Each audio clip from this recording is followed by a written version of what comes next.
भैया जा रही है ना। गुड मॉर्निंग बच्चों। Good morning.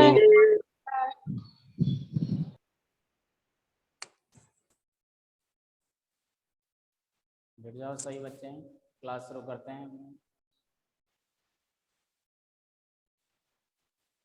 क्लियर दिख रहा है ना वीडियो सभी को? Yes yes sir. ओके, अपनी कॉपी और पेन लेके जरूर बैठे साथ में। जो रूल्स मैं आपको बता रहा हूँ, जैसे हमने लास्ट टाइम कितना पढ़ा था, कोई बच्चा बता सकता है एक बार मुझे? जैसे लास्ट टाइम हमने ये रूल कंप्लीट कर लिया था। कोई बच्चा, एक बच्चा, कोई भी।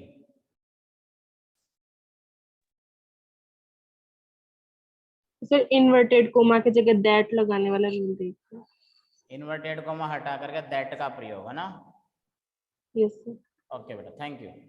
देखो एक बार फिर से थोड़ा सा रिवाइज कर दूंगा कि कुछ बच्चे हो सकता है कि कल किसी कारणवश क्लास नहीं लिए हों, आज जुड़े हों, हो सकता है ऐसा। तो मैं थोड़ा सा रिवाइज ही कर दूंगा थोड़ा सा उसके अंदर, कि हमारे सामने एक सेंटेंस होगा, मैं अब सेंटेंस से बताऊंगा, फिर उस रूल को आगे लेकर के चलेंगे। देखो सेंटेंस में हमेशा एक ही लिखता हूँ मैं राम। और एक बात है, ये जो रूल्स बता रहा हूँ, अभी जो रूल्स बता रहा हूँ, ये स्टेटमेंट को लेकर के बता रहा हूँ। नरेशन में जो पार्ट थे, जो सेंटेंस थे, उसमें स्टेटमेंट, ये जो स्टेटमेंट होता है बच्चों, इसमें मैंने आपको बताया था, इसमें पॉजिटिव और नेगेटिव दो सेंटेंस आते हैं। एक तो आता है पॉजिटिव और एक आता है नेगेटिव। दो तरह के सेंटेंस आते हैं। इनका रूल्स मैंने आपको बताया था, जितना बताया था पहले मैं वो बताता हूँ, फिर आगे बढ़ते हैं। सेंटेंस लिखूंगा मैं सबसे पहले, राम सेड।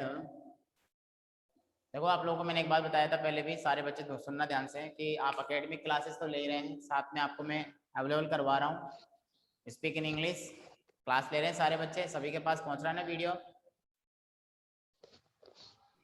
मैंने कुछ बोला है आपको? जो स्पोकन क्लासेस के मैक्सिमम 10 मिनट के वीडियो जो मैं आपके लिए बना रहा हूँ मेरे चैनल पर कुमावत क्लासेस पे, वो आप सभी देख रहे हैं ना? देखो कंटिन्यू रही है, उसमें एकेडमिक क्लासेस भी है, जितना पढ़ा दिया उसके भी 5 वीडियो बनाए हुए हैं नरेशन के, और उसके अलावा स्पोकन क्लासेस में डेली बना रहा हूँ। आप लोग देख रहे हैं कि नहीं देख रहे हैं? रेस्पॉन्स तो दो। Very good. हाँ सर। ओके, देखो उसमें आपको कोई रिक्वायरमेंट है, उसमें कमेंट्स भी कर सकते हो, आप पूछ भी सकते हो कुछ, जो है मैं आपको रिप्लाई करूंगा उसमें। कोई किसी के पास वीडियो नहीं पहुंच रहा है तो वो मुझसे पूछ सकता है, मेरे से बोल सकता है, जैसे भी आपको मैं शेयर कर रहा हूँ उस हिसाब से। तो ये तो अपनी बात थी कि आप बैठे बैठे कुछ अंग्रेजी में कुछ नया सीखे, आपको स्पोकन भी आ जाए, थोड़ी इंग्लिश बोलना भी आ जाए, समझने भी इसमें आ जाए, क्योंकि कुछ वर्ड्स ऐसे होते हैं जनरली बोलते रहते हैं छोटे छोटे बच्चे, और हम लोग सोचते हैं इसने क्या बोल दिया, क्योंकि ये ट्रेंडिंग है भैया आजकल, आज के टाइम में बहुत ज़्यादा चाहिए ये, समझ गए ना? हाँ, तो देखो सेंटेंस जो हमारे पास था,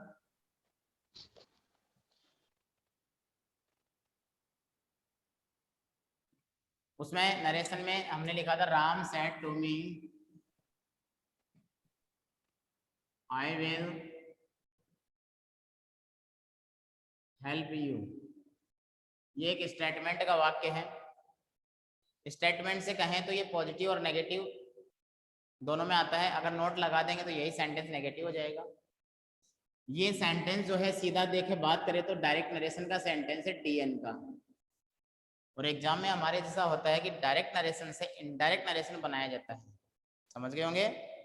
तो डीएन का जो सेंटेंस है ये 2 पार्ट्स में डिवाइड होता है, इसको हम रिपोर्टिंग वर्ब कहते हैं, और इन्वर्टेड कोमा वाले वाक्य को हम रिपोर्टेड स्पीच कहते हैं, रिपोर्टिंग वर्ब और रिपोर्टेड स्पीच। तो मैंने पहला नियम आपको बताया था कि डीएन से, जो नहीं लिखा वो लिख लेना, डीएन से आईएन बनाते समय डीएन से आईएन बनाते समय रिपोर्टिंग वर्ब वाले वाक्य में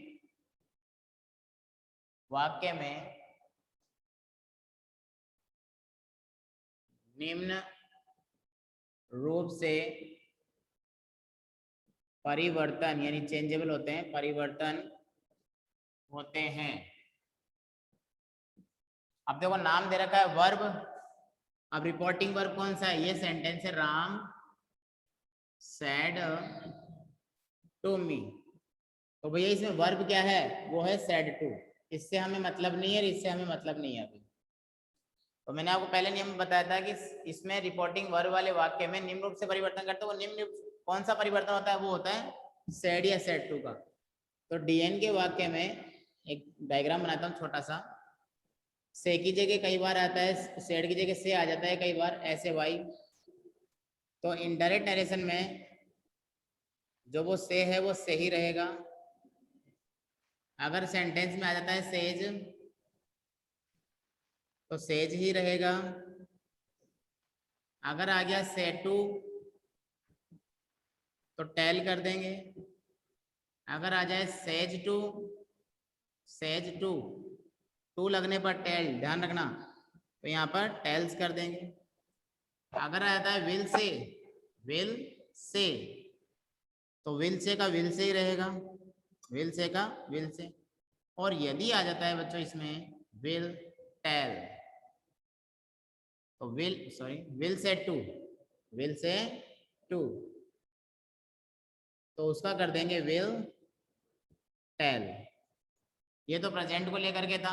फिर आगे मैंने बताया था इसी का ही एक और था, डीएन से आईएन बनाएंगे। तो अगर सेंटेंस में आता है सैड तो इनडायरेक्ट में सैड का सैड रह जाता है। और यदि आ गया सैड टू तो उसको बदल देंगे टोल्ड में। ऐसा मैंने बताया था पहले नियम में। ये पहला नियम था।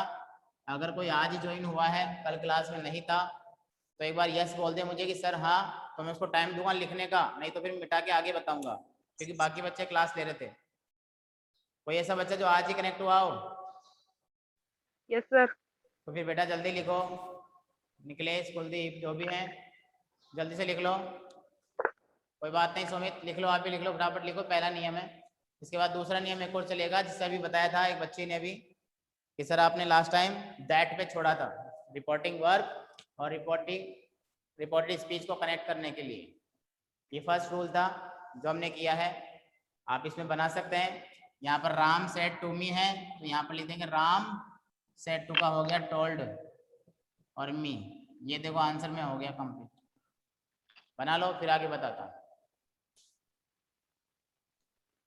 नरेशन पार्ट ऐसा है, अगर ये आ गया तो समझ लो आपको इंग्लिश में बहुत कुछ टॉपिक्स तैयार हो जाएंगे। जैसे ही लिखते हो मुझे बता देना, मैं आगे बताऊंगा।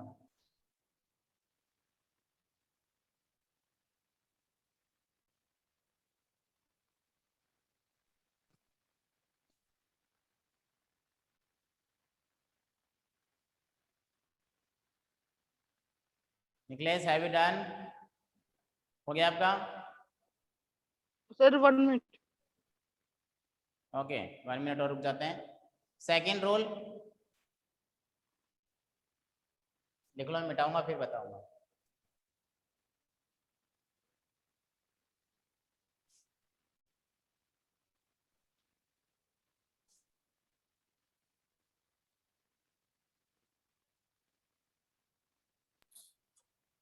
हो गया? Yes sir. Okay. Yes sir. देखो रूल नंबर 2 जो मैंने पहले बताया था लास्ट क्लास के अंदर, वो भी अब बताता हूँ, फिर हम रूल नंबर 3 में चलेंगे। सेकेंड रूल जो था वो था रिपोर्टिंग वर्ब और रिपोर्टेड स्पीच को जोड़ना। डीएन से, मेरे साथ लिख लो,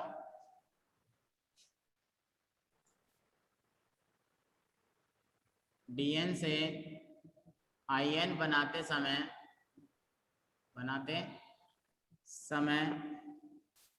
स्टेटमेंट वाले वाक्य में STATEMENT, स्टेटमेंट वाले वाक्य में कोमा, इन्वर्टेड कोमा, देखो यहाँ ऐसे लिखा हूं मैं, कोमा लगा के डैश किया हूं, कोमा इन्वर्टेड कोमा को हटाकर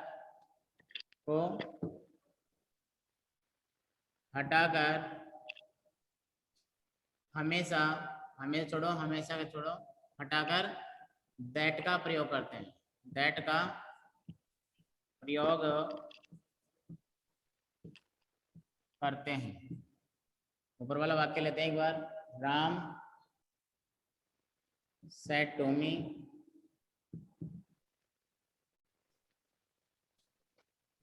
I will help you.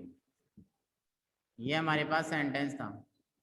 हमने पहला नियम जान लिया था, तो हम लिख देंगे राम टोल्ड मी। अब बताओ क्या करेंगे, ये कोमा है और ये इन्वर्टेड कोमा है, इनको हटा देंगे और इन दोनों वाक्यों को हम क्या करेंगे, दैट से जोड़ दैट से देंगे। जोड़ देंगे और खालिस्तान छोड़ देंगे, आगे खाली जगह कर देंगे। यहाँ तक का था। अब थर्ड रूल चलेगा, उसमें देखेंगे। लिख लो फटाफट इसको भी, फिर आगे देखते हैं। उज्जवल, आप कनेक्ट हो ना उसमें? आपने मैसेज डाला था, कनेक्ट हो या नहीं हो? हो सर। नो सर कि yes sir? Yes sir. Okay, very good.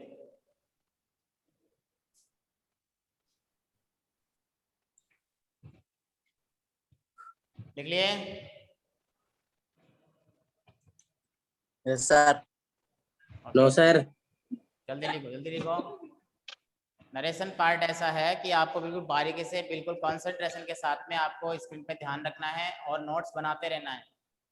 मैं जो रूल्स बता रहा हूँ वो ऐसे हैं कि आप दोबारा नहीं भूलोगे अगर ध्यान से पढ़ लिए तो।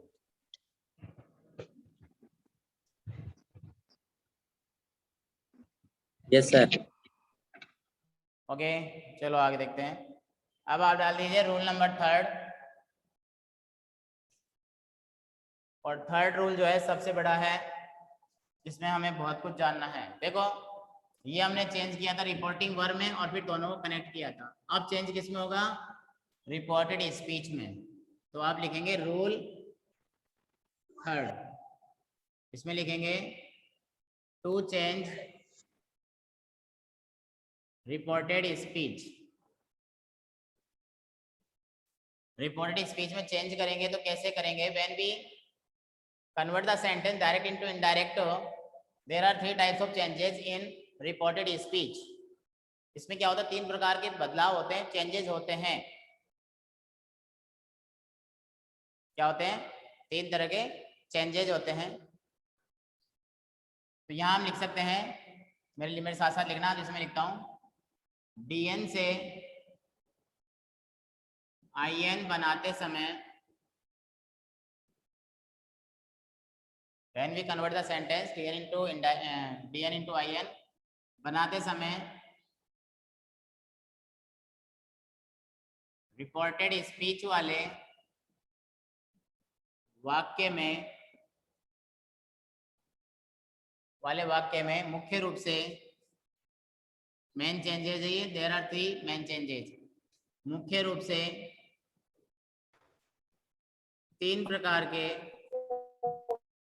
चेंजेस मतलब परिवर्तन होते हैं। परिवर्तन होते हैं।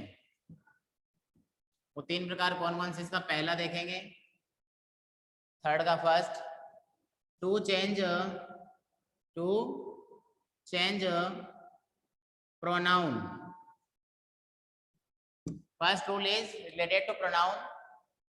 When we change the sentence direct into indirect, we have to change the pronoun word related to reported speech. The first change is related to pronoun, to change pronoun, and the second is to change verb. आप verb को जो है tense का नाम भी दे सकते हैं, वैसे स्पेशली वर्ब भी होती है, वर्ब को बदलना। और फिर सेंटेंस थर्ड आता है, वो होता है टू चेंज। इसमें आपको लिख देना है डिस्टेंस। इसको कहें तो प्रोनाउन संबंधी परिवर्तन। अंकित क्या बात हो रही है? मैं यहाँ से आपको टर्मिनेट कर दूंगा, हटा दूंगा यहाँ से, ज्यादा बात करोगे। टू चेंज प्रोनाउन, प्रोनाउन संबंधी परिवर्तन। टू चेंज वर्ब, क्रिया संबंधी परिवर्तन। टू चेंज डिस्टेंस, यानी कि दूरी संबंधी परिवर्तन। ये एडवर्बियल भी होते हैं, एडवर्बियल होते हैं, एडवर्ब्स होते हैं, जो आगे पता चल जाएगा आपको कैसे चेंजेस होते हैं। तो आप एक बार यहाँ तक लिखो, फिर इसका पहला पढ़ेंगे हम लोग, to change pronoun. Right now note down कर लो फटाफट।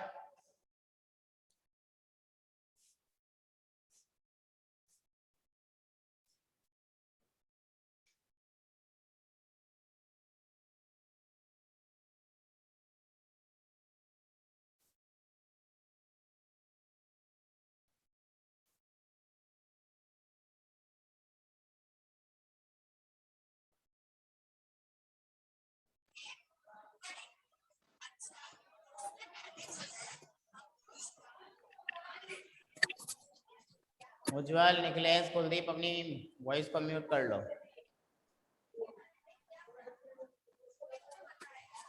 देखते हैं first rule to change pronoun. Most important नियम है।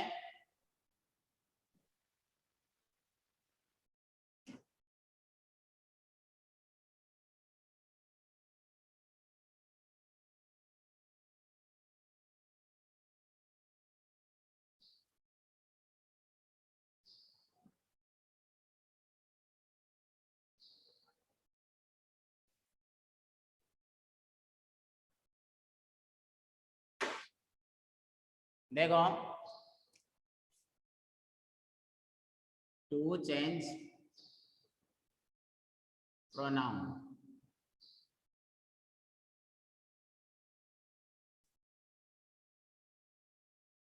इसके लिए मैं लिखता हूं, आप मेरे साथ लिखना। ये तीसरे का फर्स्ट रूल है। ये लिखना इसमें डायरेक्ट नरेशन से इनडायरेक्ट नरेशन बनाते समय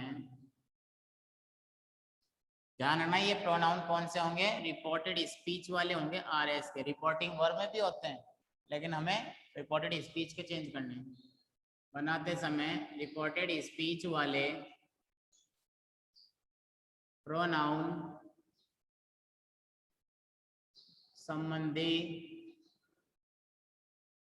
संबंधी शब्दों को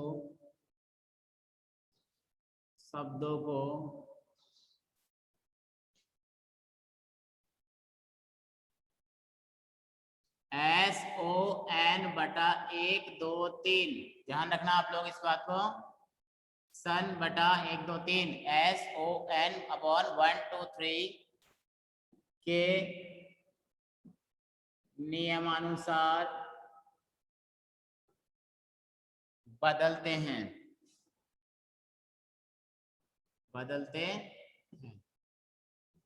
समझना ये बात क्या है। SON upon 1 2 3, what is SON upon 1 2 3? Solution carefully. आपको एक बात समझाता हूं, यहां पर समझ लेना। SON अपॉन 1 2 3 बात करते हैं। ये SON कहाँ मिलेंगे आपको, समझना ध्यान से। ये आपको मिलेंगे रिपोर्टिंग वर्ब में। कहाँ मिलेंगे? रिपोर्टिंग वर्ब में मिलेंगे। ये बात का ध्यान रखना, अपने माइंड में सेट कर लेना। और 1 2 3 ये आपको मिलेंगे रिपोर्टेड स्पीच में। ध्यान रखना, SON इसका मतलब समझाऊंगा, 1 2 3 का मतलब समझाऊंगा। यानी कि अगर हमें इसको चेंज करना है तो ये रिपोर्टिंग वर्ब में जाकर के उसका S देखना पड़ेगा। S क्या है वो देखेंगे।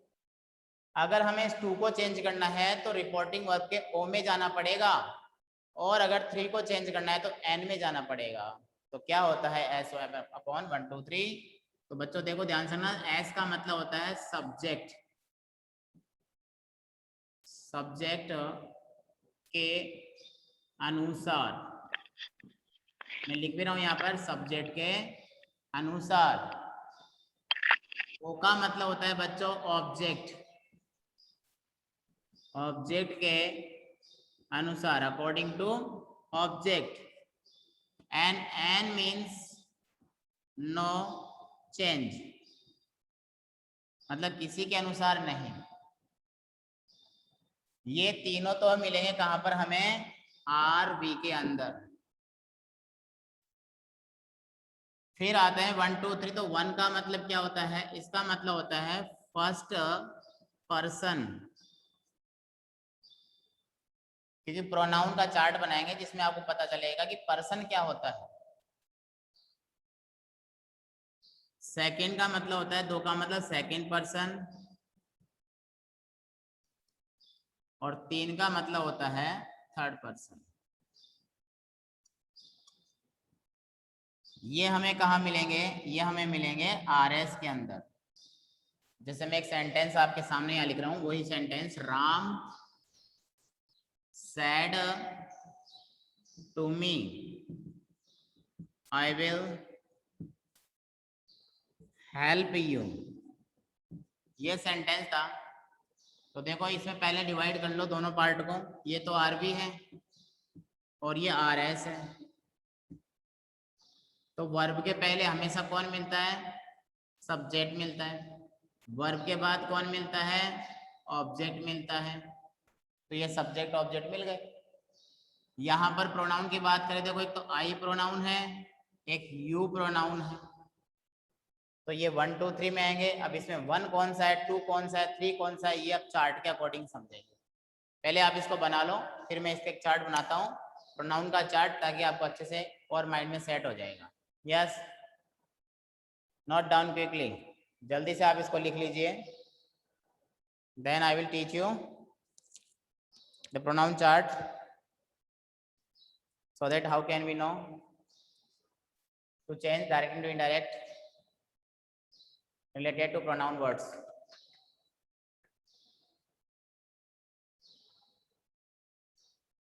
जैसे डन हो जाता है, then tell me sir I have done। I have done। Yes, Mohit ने लिख लिया है। सभी बच्चे लिख ले फटाफट से, जो नहीं लिखे बोल देना। मयंक, या आई नो। सहवाग, डन। बहुत अच्छे से आपको ये नियम समझना है, और गलतियां आपकी यहीं से होती है। यस सुमित, गलतियां आपकी यहीं से होती है प्रोनाउन को चेंज करने में। अंकित, प्रोनाउन में ये मान लीजिए जो आप चेंज कर रहे हो उसमें कोई प्रॉब्लम नहीं आएगी। जब से चार्ट को देखेंगे, इस चार्ट के अकॉर्डिंग आपको मालूम चल जाएगा कि आप इसमें बदलाव जो कर रहे हो वो बदलाव क्या कर रहे हो। तो जैसे ही आप इसको लिख लेते हैं, मैं इसका एक चार्ट बताऊंगा, फिर SON अपॉन 1 2 3 इसको कैसे अप्लाई करते हैं उसके अंदर, सेंटेंस के अंदर। चलो बता दो आगे, मिटा दो इसको। Yes sir. ओके, एक मिनट। हाँ ऐसे बोल दिया करो तुरंत, फिर मैं मिटाने के बाद बोलोगे। तो जल्दी बनाओ। निखिलेश, कुलदीप, ज्योति।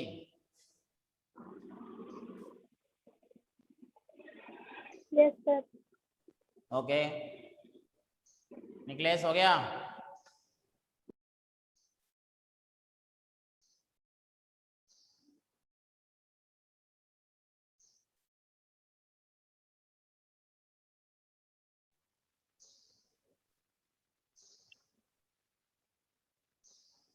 यस सर, हो गया।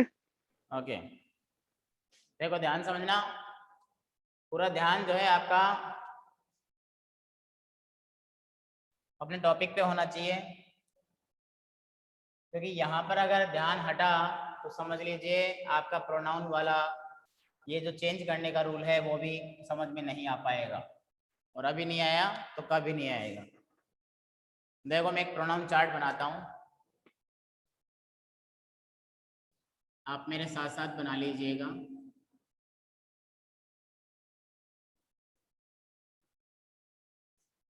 I, my, me, we, our, us, you, your, you, he, his, him, she, her, it, its, it, they,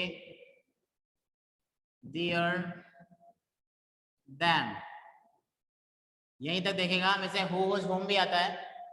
Now we have to know how to change pronoun।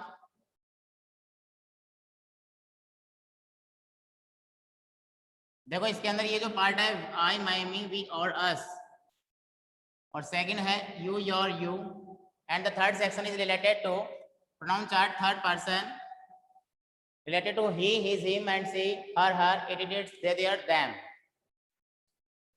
So students, आपको ये बात का ध्यान रखना है। सबसे पहले इसको हम क्या बोलते हैं? इसको हम बोलते हैं first person.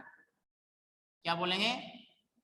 I, my, me, we or us related to first person and we have to change the first person according to subject. The rule is related to SON upon 1, 2, 3. I have already told you SON upon 1, 2, 3. So first person is I, my, me, we or us. We have to change according to subject, and subject is related to sentence Ram said to me. It's a subject, and the further sentence comma inverted comma I will help you. यहां पर आपको ध्यान रखना है कि ये जो है आई, माई, मी, वी और अस, ये फर्स्ट पर्सन है और ये कहाँ मिल रहे हैं? ये सारे के सारे आपको ध्यान रखना है, ये रिपोर्टेड स्पीच में मिलेंगे। और जब आप इसको चेंज करेंगे फर्स्ट पर्सन को सब्जेक्ट के अकॉर्डिंग चेंज करेंगे। सब्जेक्ट यहाँ पर हमारे पास राम है। अब राम है तो आप सोचोगे सर राम है तो अब क्या करें? तो आपको राम का प्रोनाउन लेना पड़ेगा। इधर second is you, your, you, ये है second person, second person, and third पूरा का पूरा जो है ये है थर्ड पर्सन। अब जो आपको बात ध्यान रखनी है, आपके माइंड में आपको सेट करनी है, वो ध्यान रखना है कि सपोज दैट हमारे घर में 3 मेंबर है, हम हैं, हमारे पिताजी हैं और हमारे दादाजी हैं। ध्यान रखिएगा यहाँ पर भी ऐसे 3 मेंबर है, आई, my, me, I, my, me, we और अस, सब में 3-3 मेंबर है। यानी कहने का मतलब देखो इसकी पहली लाइन जो है ये सब्जेक्टिव होती है। सब्जेक्टिव यानी कर्ता के रूप में काम करते हैं। सब्जेक्टिव का मतलब सब्जेक्ट नहीं है तो सब्जेक्ट, लेकिन कर्ता के रूप में काम करेंगे। क्योंकि अगर मैं सब्जेक्ट बोलूंगा तो आपके दिमाग में ये सेट हो जाएगा कि सर ने सब्जेक्ट ये बता दिया, जबकि हमें कहाँ ध्यान रखना है? हमें यहाँ ध्यान रखना है। और ये जो लाइन है ये रिलेटेड है, रिलेटेड सब्जेक्टिव है और रिलेटेड ऑब्जेक्टिव है, दोनों का काम करेगी। और थर्ड लाइन जो है me, us, you, him, her, it and them, it's all are objectives. ये सब्जेक्टिव हो गया, ये ऑब्जेक्टिव हो गया, ये ऑब्जेक्टिव का काम करते हैं। तो अब सर चेंज करके बताइए एक बार। तो सर चेंज करते हैं, देखो ध्यान देना, चेंज कर रहा हूं, आप अच्छे से समझना। इसी वाक्य को बना रहा हूं मैं। देखो पहले तो राम को तो चेंज कर नहीं सकते हैं क्योंकि वहां पर तो ओनली वर्ब बदलती है। सैड टू आ रखा है तो क्या कर देंगे? टोल्ड कर देंगे। बता सकता है कोई बच्चा कि टोल्ड क्यों करें यहाँ पर? यस, सेट टू आ रहा है, सेट टू आया है क्यों? सर सेट टू आया है ना। शिल्पा आप बताओ एक बार क्या बता रहे हो? सेट टू आ रहा है ना बेटा सेट टू से मतलब नहीं है, हमने टोल्ड इसलिए किया है, यहाँ पर ये सेंटेंस स्टेटमेंट है। सबसे पहले सेंटेंस की पहचान, सैड टू आने पर तो हम आस्क्ड भी करेंगे, आप ध्यान रखना, समझ रहे हो ना? हाँ सर। हाँ, तो सेंटेंस की पहचान की स्टेटमेंट का वाक्य है, इसलिए सैड टू का टोल्ड हुआ है। That's clear. तो राम टोल्ड मी यहां तक हो गया। अब कोमा इन्वर्टेड कोमा को हटा करके क्या करेंगे? दैट लगा देंगे। अब आप बताओ दैट क्यों लगा दिया इसमें? क्योंकि ये सेंटेंस, बोलो, स्टेटमेंट है। वेरी गुड, क्योंकि सेंटेंस स्टेटमेंट है इसलिए दैट लगेगा। क्योंकि हमें इफ भी मिलेगा, हमें टू भी मिलेगा, हमें what, when, where, WH word भी मिलेगा। तो आपको ध्यान रखना है स्टेटमेंट है। दूसरा नियम यहाँ क्लियर है। अब तीसरा नियम क्लियर कर रहे हैं। तो देखो सबसे पहले इसके प्रोनाउन की छटनी कर लो। तो यहाँ पर आई है, अब समझना। अब लिखना बंद कर दो सारे बच्चे एक बार, और अपनी वॉइस को म्यूट कर लो और सामने ध्यान लगाओ। आई है तो मैं यहाँ पर आई लिख रहा हूँ, आई, माई। ध्यान देना, मैंने कहा था घर के 3 मेंबर हैं घर में, और जो जिसका फ्रेंड है, जो दादाजी है, पिताजी और हम हैं। अगर हमारा फ्रेंड हमसे मिलने आता है तो वो हमसे ही मिलेगा, हमारे पिताजी के फ्रेंड अगर पिताजी से मिलने आए तो पिताजी से ही मिलेंगे, हमसे या हमारे पिताजी दादाजी से नहीं मिलेंगे। और दादाजी के फ्रेंड जो है दादाजी से ही मिलेंगे। तो ऐसे ही यहाँ पर 3 लोग हैं, आई, माई, मी। ध्यान देना, आई को बदल रहे हैं। अब आई पर्सन कौन सा है इसमें पता चलेगा SON/1 2 3 में। आई फर्स्ट पर्सन है अकॉर्डिंग टू चेंज सब्जेक्ट। क्या आप बता सकते हैं सब्जेक्ट क्या है? राम। राम। सब्जेक्ट क्या है यहाँ पर? मैंने कहा था सब्जेक्ट और ऑब्जेक्ट आपको यहाँ मिलेंगे। और मैंने यहाँ पे भी लिखा था कि ये वाला पार्ट RB में मिलेगा, ये वाला पार्ट RS में मिलेगा। ऐसा मैंने पहले ही बता दिया। आप देखना और भी क्लास में जो है अपने चैनल के ऊपर जाकर के वीडियोस को 5 वीडियो नरेशन के हैं, अच्छे से समझना उनको, ताकि दिक्कत नहीं आएगी। उसमें बहुत अच्छे से बता रखे हैं मैंने, इसको भी और भी अच्छे तरीके से समझा रखा है। तो यहाँ पर जो है SON/1 2 3 में सब्जेक्ट राम है। तो क्या राम लिख देंगे यहाँ पर? राम राम राम नहीं होता ना, प्रोनाउन के प्लेस प्रोनाउन ही रहेगा। एंड राम प्रोनाउन है तो प्रोनाउन राम का क्या हो जाएगा? ही। तो आपको पूरे पार्ट लिखने हैं, ही, हिज और हिम। अब मैंने कहा जो जिसका फ्रेंड होगा वो उससे ही मिलेगा। तो हमें किसको चेंज करना है? We have to change the pronoun word I. और आई के पैरेलल कौन है? अरे भाई बोलो, कौन है? ही। तो हम किसका प्रयोग कर देंगे यहाँ पर? ही का प्रयोग कर देंगे। तो यहाँ पर आ जाएगा ही। हमने बनाया था आई, माई, मी।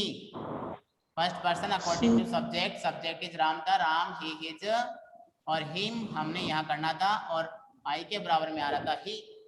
अब हमने विल और हेल्प को चेंज करना नहीं सीखा, तो आप खाली जगह छोड़ दो। हमने ये देखो, यू प्रोनाउन है या कि नहीं है? अरे बच्चों, यू कौन सा प्रोनाउन है? सेकंड पर्सन है या थर्ड पर्सन है? Second person. Second person. तो देखो ध्यान देना, मैं यहाँ पर लिख रहा हूँ, दिख रहा है आपको? यू को चेंज करना है, you, your and you. That's the pronoun you, your, you, and we have to change according to object, because you is second person and second person according to change object, and object is where is object? Tell me, where is object? Me. Object बेटा मी। Very good, आपने सही बताया, क्योंकि मैंने कहा था कि ये रिपोर्टिंग वर्ब में मिलेंगे। अब मी जो है ये आपको माइंड में रखना है। मी मैंने कहा था पूरा ग्रुप लेकर के आना है, दादाजी, पिताजी और हम तीनों को लेके आना है। तो मी की लाइन, मी किसकी लाइन में आता है? I, my, me. शाबाश। तो देखो यहाँ लिखेंगे आई, माई और मी। क्यों बता रहा हूं मैं? क्योंकि देखो यू डबल है कि नहीं बताऊं? Yes, sir. तो हमारे प्रॉब्लम तो क्रिएट होगी ना, सर ये यू कौन सा है? यहाँ वाला, ये वाला यू जो है। तो आपको इस बात के लिए सॉल्यूशन ये है कि यू जो है ना, ध्यान समझना, यू अगर वर्ब से पहले हो, वर्ब से पहले हो तो शुरू वाला है। ध्यान रखना, सब्जेक्टिव है, मतलब ये सब्जेक्टिव बताया ना मैंने। अगर यू वर्ब से पहले हो, ये वर्ब से पहले कि बाद में? बाद में। तो फिर सब्जेक्टिव तो नहीं हो सकता। और अगर यू वर्ब के बाद में हो तो ये ऑब्जेक्टिव होता है। तो हमें पता चल गया ये यू कौन सा है? ये वाला है। तो क्या आ जाएगा यू की जगह पर? Me. ये चेंज हो गया हमारा प्रोनाउन। बताओ किसी को कोई प्रॉब्लम इसमें? No, sir. इसको लिख लो। 1 मिनट की क्लास बची है, फिर नेक्स्ट वीडियो में हम करेंगे क्लियर, आगे पढ़ेंगे, इनको चेंज करेंगे सेंटेंस में। लिख लो फटाफट से। और सारे बच्चे एक्टिव रहो, पहले से रिकॉर्डेड क्लासेस को नोट करो, उसमें देखो आपको मिलेंगे सारी क्लासेस के। जैसे कि मैंने बता दिया 5 वीडियो मैंने बना रखे हैं, वो भी आप देख सकते हो, उसमें जाकर के अच्छे से मैंने डिटेल में समझा रखे हैं। देख लो प्रोनाउन चार्ट को लिख के और चेंज करने का तरीका देख लो।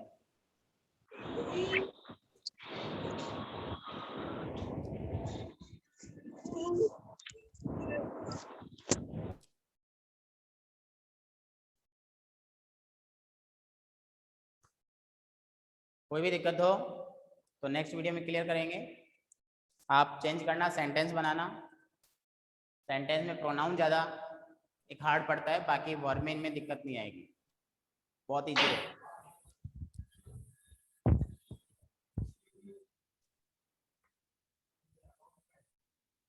लिख लो फटाफट सभी बच्चे।